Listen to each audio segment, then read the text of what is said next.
1 colorless to 1 green. Yeah. And that guy was awesome. That card was really awesome. Yeah. It was actually awesome in Block Constructed. Because I didn't play that. If Time Spiral Block Constructed. Oh no, I did. I played it after the 3rd set when I had Tarmogoyf was all messed up. There were aggressive decks, and if you boarded that in against them, holy God, it was just wretched. It was so. Oh, block. Okay, you didn't kill it. You burned it. Okay, well there's another one. That's cool. And I know that Rashad Miller, you know, the granddaddy of what we got going on here right now, he was playing Penumbra Spider main in some of his constructed decks. Wow. Yeah. Oh, looks like we have Gerry versus Sam Roukas. Gerry is playing Clawblade, yep. And I don't know what Sam is playing. Yeah. No, I remember Time Spiral Block was awesome. So many decks. So Gerry, yep. This is Clawblade versus Tempered Steel. So you're going to predict Tempered Steel unless you don't like their list. Is that correct? This Tempered Steel deck is going to demolish, I believe. Ornithopter? I have to see what's... Yeah, this is the Japanese... Or maybe not. Gerry has main deck Dave Judgments. We'll have to see. Yeah. I don't think Gerry has necessarily enough to deal with all of this. I don't like this Tempered Steel list the most. It's the Japanese one with 3 Glinthawk Idols only and 4 main deck Ornithopters, but this list kills people. It's very fast. The 18 land one. Like, this is the list I'm most used to seeing, which is basically 4 ofs, Memnite, Glinthawk, Ornithopter, Signal Pest, Steel Overseer, Vault Scourge, and 3 ofs, Glinthawk Idol, and Porcelain Legionnaire. And then Dispatch, Tempered Steel, Yeah. Lux Opal is a 4-0. Yeah. Contested Warzone in your deck. This deck needs it. Yeah. I don't know if this is the X1 or XO bracket right now, but Edgar Flores and Nathan Johnson. Sounds like Edgar Flores might be undefeated. Elspeth. Then table 15, 1-5, table 15 at Garrow is Eli Cassis and Matt Landstrom. And table 16, That's the Vampires vs. Clawblade, Matt Landstrom and Eli. We have them all time. That would be Gerry Thompson and Sam. So I think this is the X1 bracket. I think that might be the case. Well, at least some of them are, you know. Well, this match is at table 16. Table 16? Yeah. Players, if you are seated So Gerry's got, let's see, his weekly spice. He's running a Maria Angel. He's got 3 Preordains, 1 Ponder, a Twisted Image. Okay, let's pause for a second. 3 Preordains again, and 1 Ponder. Like, where is this suddenly coming from? I am really curious about this, like, because we keep seeing 1 Ponder replacing a Preordain. Yeah. I mean, maybe this is what's happening. Sometimes one of the things I do when I'm trying to figure out a card, if it's close, right? Like, I might have a forest that has a different art and like 7 other forests. So that when I play, I can be like, you know, this forest should have been something else. Yeah. Right? Maybe he's just being like, let's see if Ponder is good. I think that might be the case. I don't think that's going to be true next year. You know, Ponder is going to go back to what it used to be, which is kind of mediocre because you don't have Hawks or fetch lines. But right now, you know, maybe I was wrong. Maybe Preordain is worse than Ponder right now. Well, I mean, like, the question mark is this, right? Like, the old claim, once again, that Shaheen Surani made was that if you don't have Stoneforge Mystic, you shouldn't play Preordain. He could be totally wrong, but, like, if he's not wrong, Gerry Thompson is one of those people that he's willing to take risks with deck building, but he also, he's the kind of guy that he wants to win. Yeah. He doesn't take risks just because, oh, what the heck. Yeah. You know, like, that is, being Gerry Thompson with this split makes me really pay attention to it. Yeah, I like the Twisted Image. That's one that I like. Well, particularly if he happens to play against the Edgar Flores version, which is running the 2 Spellskites main. That might just be the next level. You know, and I think, gotcha. Only 2, his main deck Oblivion Ring, 2 Timely Reinforcements, a Consecrated Sphinx, only 2 Jason, a Gideon. 1 Gideon's really going to hurt him here. Gideon's one of the key cards for this matchup. Yeah, I mean, in most aggressive matchups, Gideon is the card you fear. Oh, yeah. This deck especially, and like very particularly this version has a lot of issues with Gideon. More so, like the other versions can run Oblivion Ring, but they're also pretty bad against Gideon.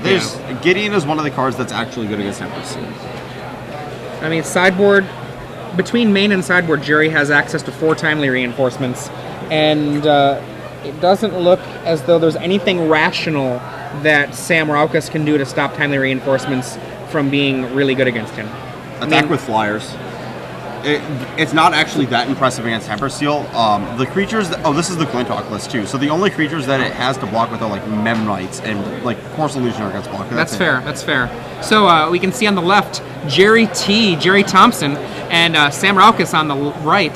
This is the 7th round of Star City Games Open Series here in Pittsburgh. We're in the middle of Standard. I'm Adrian Sullivan. I'm here with Ari Lax. Turn 2, Sam Roukas attacks with his Vault Scourge. Looks like he mulligans. A lot. Steel Overseer. 3, 4, 5, 6, 7. Yeah, it looks like he mulled a 6.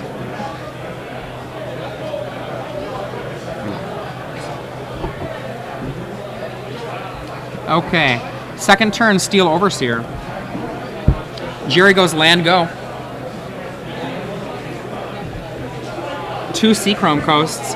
In comes the Vault Scourge, pumping up immediately, making both of his creatures into 2/2s.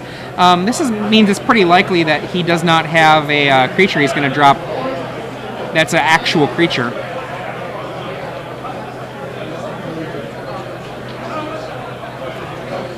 Okay.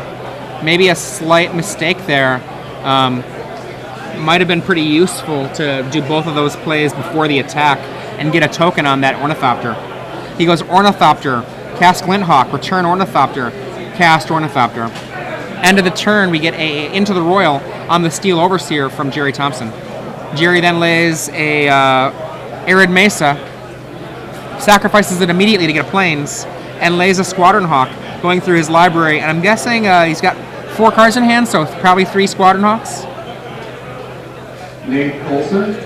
Maybe he has 5 cards in hand. Maybe he has another Squadron Hawk in his hand.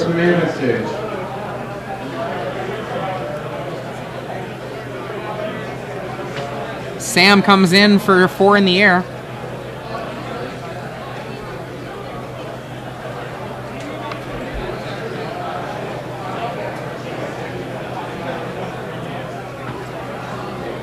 Follows up with a 4th land. That's a lot of land for Sam's deck. Sam is only playing 18 lands. Lays the Steel Overseer we knew about from before. Lays the Glinthawk. Returns the Ornithopter. Casts the Ornithopter.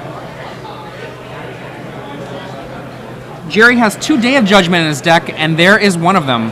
Totally devastating Sam's board. Legacy Challenge players, you have 50 minutes. And Sam says go.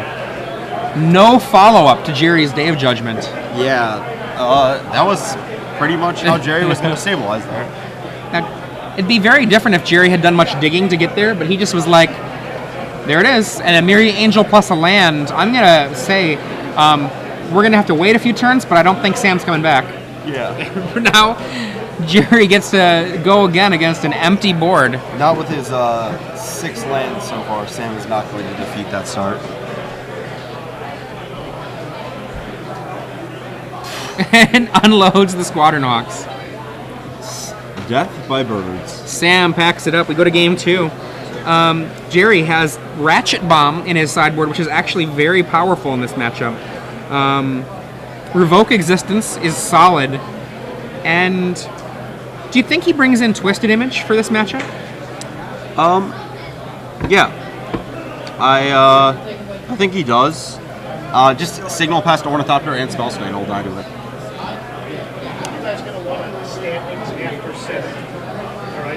An extra copy would be great. And then he also has a 3rd Day of Judgment in the board. The 3rd Day of Judgment, very important here. On the other side of the table, Sam Roukas. What's he going to bring in? Shrine of Loyal Legions. Yep. And I don't think that there's anything else that makes the cut. Yeah, Spellskite's not very good. Core Firewalker's not very good. Yeah, that's it. Just Shrines. Does he want all 4 even? I don't actually think that that's a 4-of card, but we'll see. Well, let's pretend that you're concerned about the possibility of Day of Judgment tearing up your world. So you're going to be a little bit more conservative with your cards, right? Right. Does that mean then you cut 4 Ornithopters and just make that as your straight-up swap? I just hate Glinthawk. I would cut Glinthawk, but I wouldn't have played Glinthawk to begin with, so... it's a non-artifact guy. It doesn't really get you anywhere. It's just kind of... I like that. I like killing Glinthawk. That seems really nice. Yeah, I don't think it should be in the deck, like I said, so...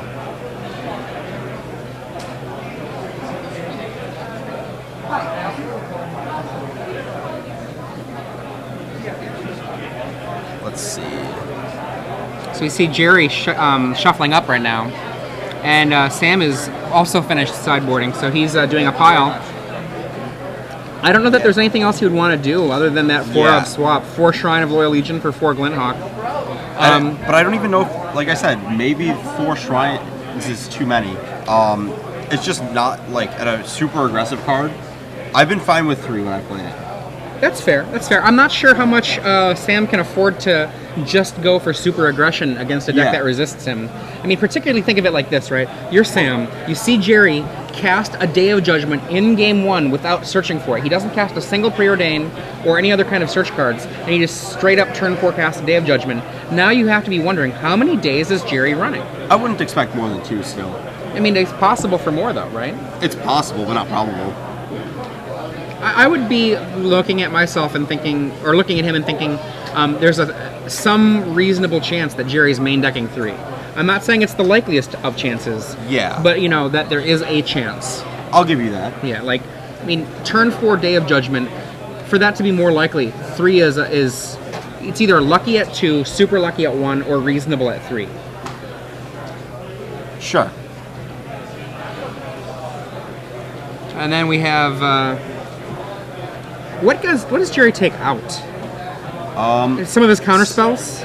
Definitely some of the counter spells. I don't know how good Feast and Famine is here. It's probably really bad. Like things like Ornithopter and Glinthawk just like stand in the way. You know, Glinthawk Idol, Nexus. Do you like Jace Bellerin in this match? Probably not. There we go. Gerry's sending it back. Sam looks like he's keeping. I mean, if you cut the counter spells, that's 7 slots. And that's 2 Revoke Existence, 2 Ratchet Bombs, Day of Judgment, Twisted Image for 6. And if you don't like the swords, it's pretty easy to drop swords for Timely Reinforcements. Yeah.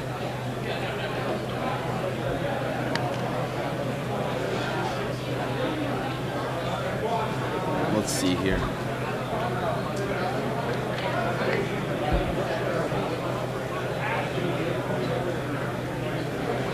I guess against Caw-Blade, multiple shrines might be reasonable. You have a lot of time for them to get going. They're not going to be killing it anytime soon. It's pretty quick.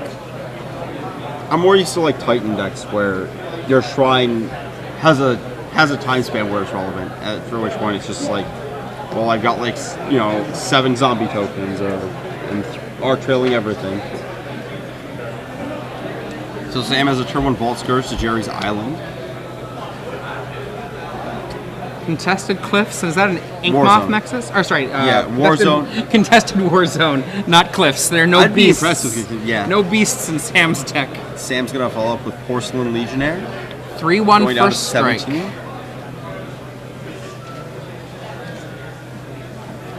I like that guy because he dodges Ratchet Bomb. Or at least for 2, which is what most of your other guys cost. Gerry says go. Yeah.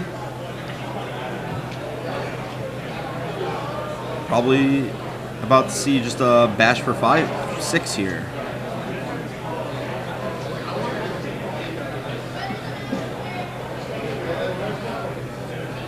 No. Rather try and advance the board a little. Yep, he doesn't want to have an Into the Royal do a lot of damage against him. Shrine. Did not see that one in his hand. That one for sure is coming down.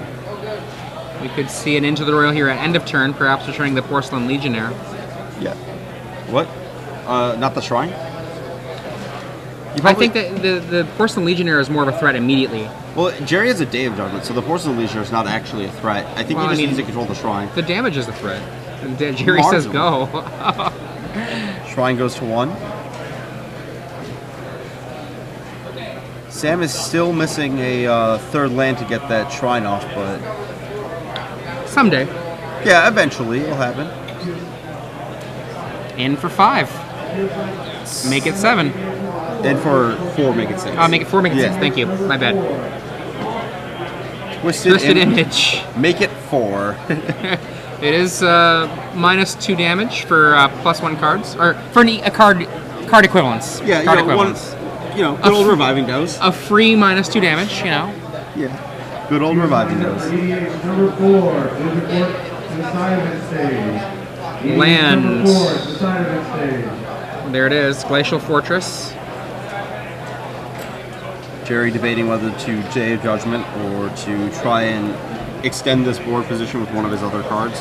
I mean, historically, Gerry has always been somebody that tries to get as much advantage out of a situation as possible, but I was going to hope he would do that. Yeah. Because it's too dangerous. It's just too dangerous what can happen to you.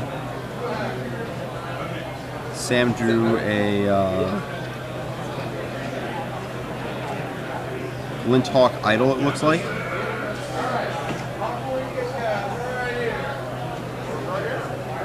Has another shrine, but is choosing to play a Steel Overseer.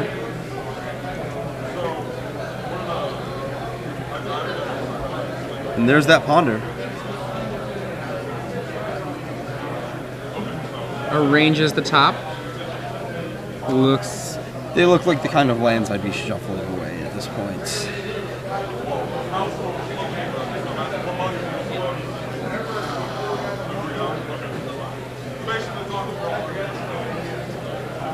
Puts him on top after the rearrange. That's an Emiria Angel. Oh, that's why he kept. Casts Timely Reinforcements, maybe? Yep. There it is. Gerry back 6 to 8. life, 3 guys.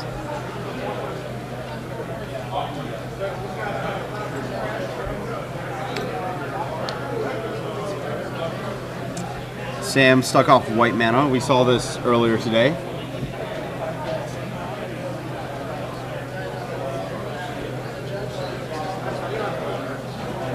Lays a second Overseer. Shrine to 3.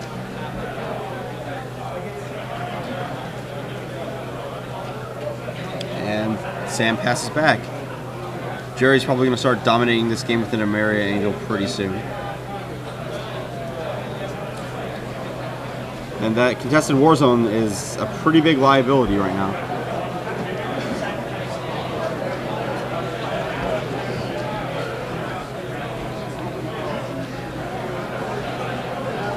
And Gerry casts Emiria Angel and a land. Makes a bird, and pretty much from where Sam is sitting has torn up this game.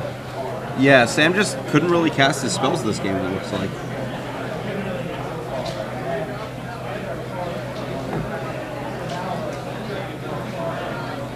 Sam's asking whether he bounces the summoning sick or not summoning sick one.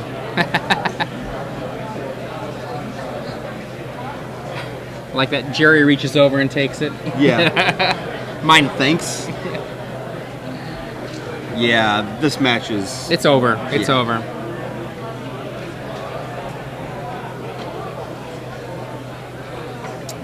Yeah, Ornithopter is not going to do it here against the beatdown crew of contested war-zoned bird and soldier tokens. One of the problems with playing 18 lands is that, on average, you're not going to draw very many. There's only 11 planes in this deck. That's not very many. There were 16 planes in the list that your friend was running. Yep. I think that's maybe a little bit more reasonable. A little bit less gutsy. I mean, I'm a fan of guts. But I'm a fan of guts, but this is a little bit too much. I mean, he has 2 more Mox Opals, so he really only is missing like 3 white sources, but it's still a lot. well, I mean, Mox Opal doesn't turn on right away. By the time you're casting double white spells, it will. Yeah. And Mox Opal doesn't like being Mox Opal number 2. I agree. I mean, I definitely have seen this happen though, where opponent casts Mox Opal, or casts Mox Opal to use the mana. Yeah, Gerry then, just gets in for Emiria Angel damage. Yeah. Then casts another Mox Opal to kill the Mox Opal, and then a third Mox Opal to get more mana. I mean, I've seen that happen, but it's not usually the right line. 3's a crowd. Yeah. If you need the +1 mana, Worst Poetic Ritual of all time. Each one's worth half a mana after the first one. It's like Gerry's hand is just more lands, more beats. More birds, more mess up your opponent's life. Here they Everybody come. getting in there. They're going to be at least 1, maybe 2 deaths. I think Sam may have missed a counter or two on that Ink Moth Nexus, though. Unless he's too afraid to risk it.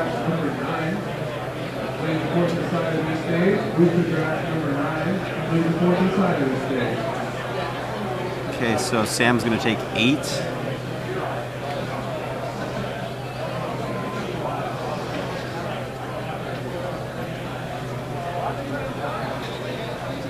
Surprisingly, Sam is not actually too far out of this game. I buy that. I mean,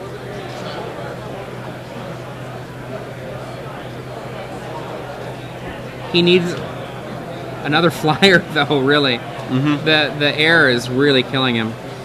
Oh no, he's just dead on board here. Never Yeah. mind. If he had drawn the land, he might have been in the game, but that Nexus should have had some counters. Revoke. Sick Robbins. And that is the match there. So, quick dismantling of a Temper Steel deck, which had admittedly some mana problems, but they were deserved ones based on the greed of the list. The one though, I mean, drawing 6 lands, that was really, really difficult for Sam. Yeah. Like, I'm talking about game 2 where you just, 18 land deck sometimes doesn't draw land. Right, I guess right. not deserved, expected is probably the better way to put it. yeah, Sometimes your deck's not going to have all the lands you need, and, well, yeah. When it does, it smashes people, but when it doesn't, it just really kind of sucks for you, I guess. right. I play Temper Steel. I've been on that side of the equation many times before. So for those of you who are just joining us, welcome to the Star City Games Live Open Series here in Pittsburgh. I'm Adrian Sullivan. I'm here with Ari Lax.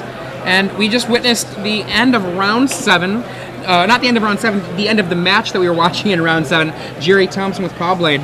And he was just basically tearing up you called it the Japanese style of Tempered Steel. It won Japanese Nationals. Right. The 18 land build. I cannot remember for my life the last name of the guy who won. His first name started with an R and his last name started with an I. That's all I remember. But he actually 11-0'd at that event in Standard. Just 8-0 constructed, 3-0 top 8. Ryuichiro Ishida. Yes.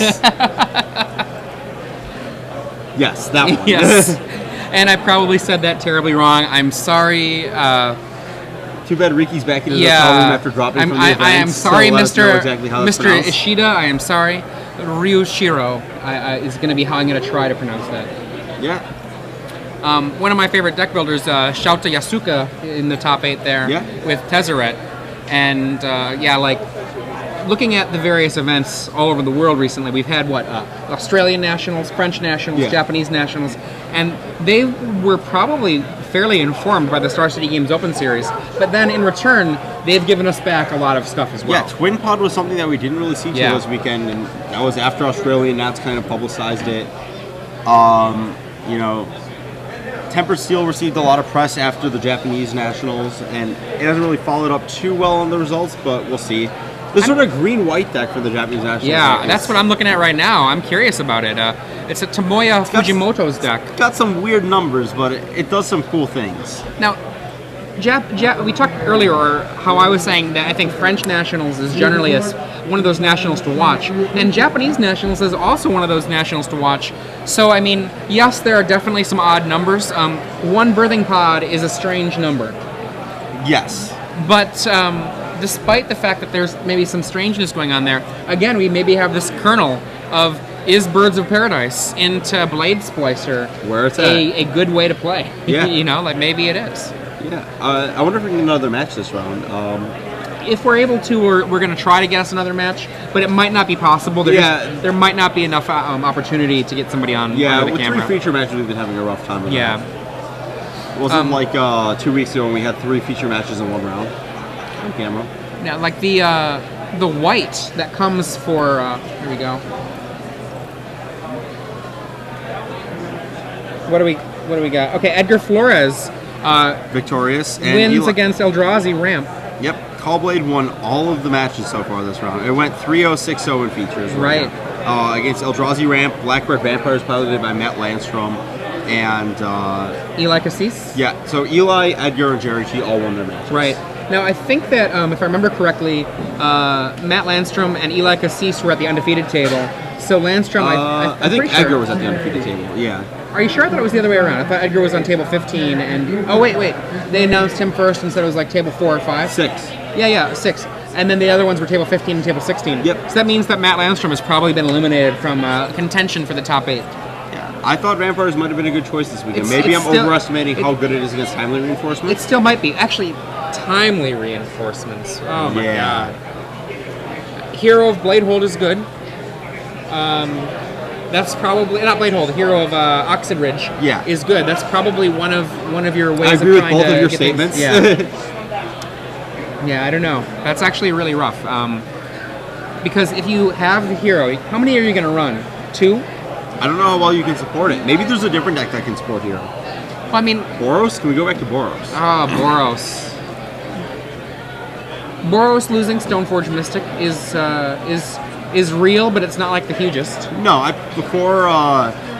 before Besiege, I actually was playing Boros, and I didn't want to play. I was like, why am I playing Stoneforge Mystic? You know, I just kept cutting them because all I wanted to do was burst lightning people. And like the world of Squadron Hawks and like timely reinforcements, it's not as reliable because you had to rely on like Elite Vanguard as your other 2-power 1-drop. But you know, the deck might be reasonable. Porcelain Legionnaire is a big bonus. As your sort of aggressive 2-drop. Another thing to think about, actually, is if timely reinforcements becomes a regular way that decks work to defend against aggressive decks, that actually makes me wonder if Sword of War and Peace is a reasonable card to consider using. We saw that in a junk deck a couple weeks ago. Yeah.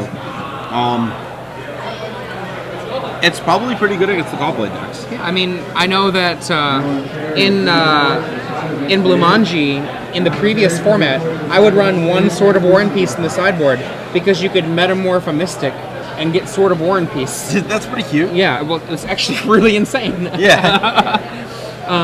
And then in other matchups, you could just play it for value when you have the right matchup. The Pure Steel deck might be interesting. Like, ooh, there we go. Yeah, Pure Steel with Sword of War and Peace as a possible sideboard card. Or main deck. Are they main deck? Main deck even, yeah. That's fair. Huh. Yeah, War and Peace is pretty good right now. I know Caleb and Nate Pease were tearing it up with that deck.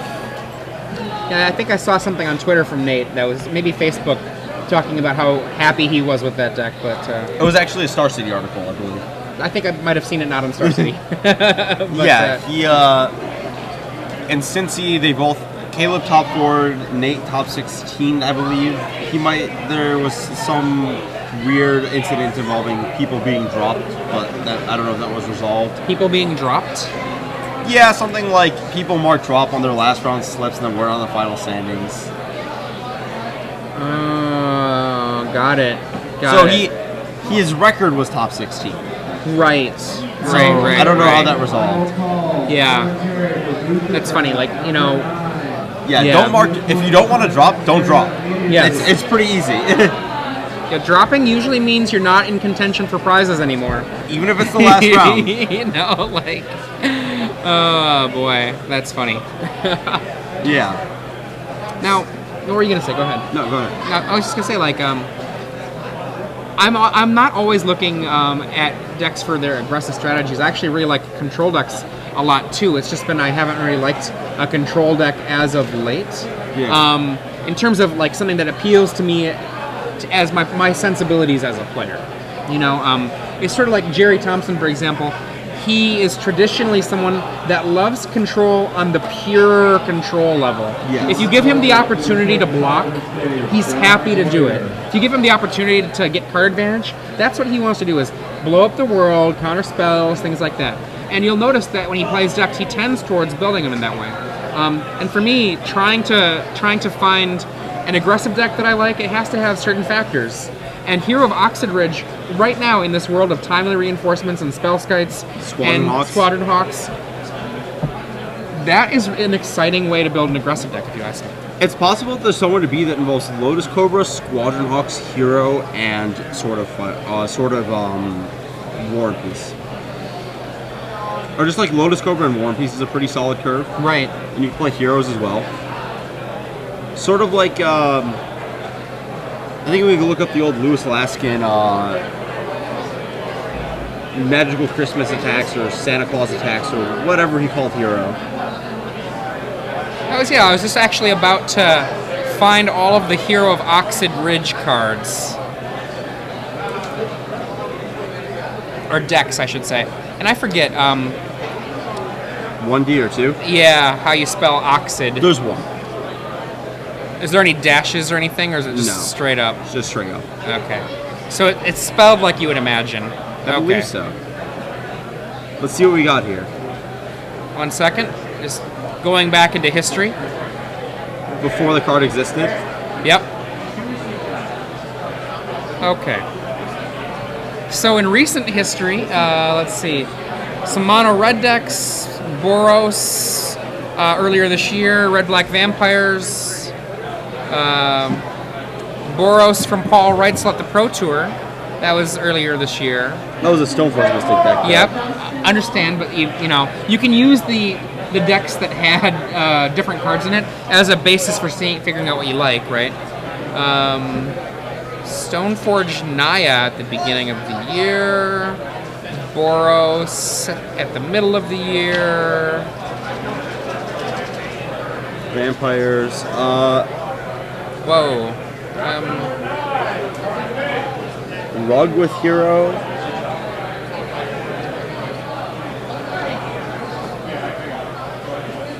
Look at the Naya Vengevine deck by Ryan O'Connor. not the floofy hair Ryan O'Connor. Yeah, that one. This is Okay. So again, it's a Stoneforge Mystic deck. but it's a Fauna Shaman deck too. But it's a Fauna Shaman deck, right. And we've got 1 Hero of Oxid Ridge, 4 Squadron Hawks, a bunch of random cards that are essentially toolbox cards, which I'm not going to go into the full details. But it does not look like this particular style build is like the uber aggressive, like landfall style.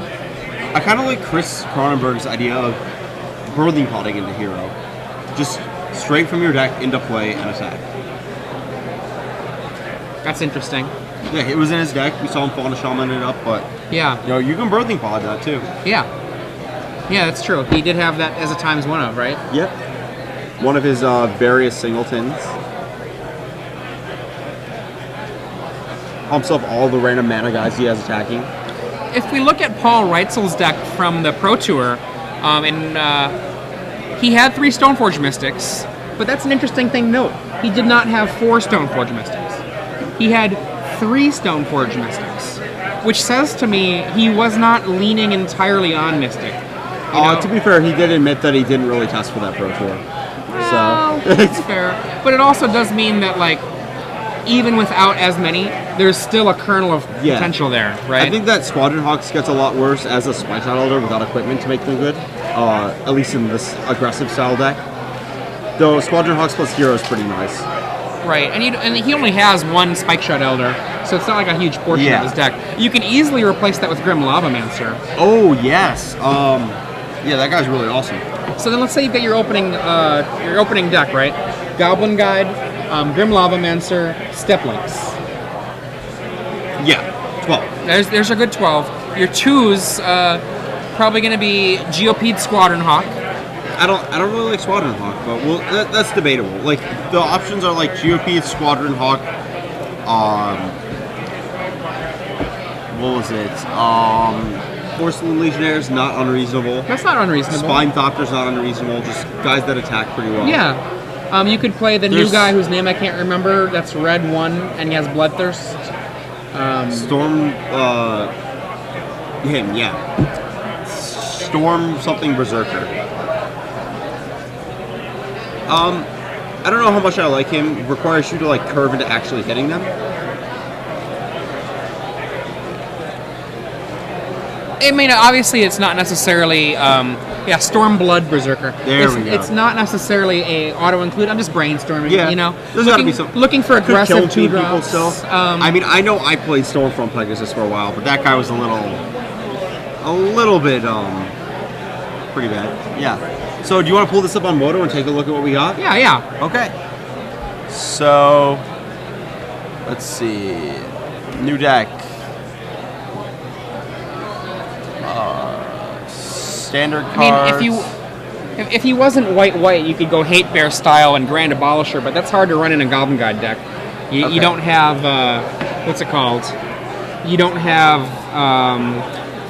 filter lands to help let's look at things out. all creatures. Red and white that are forecasting cost or less. Well, I was gonna just look at 2 cost guys first and just Oh sort of yeah, make a yeah, curve. that's fair. So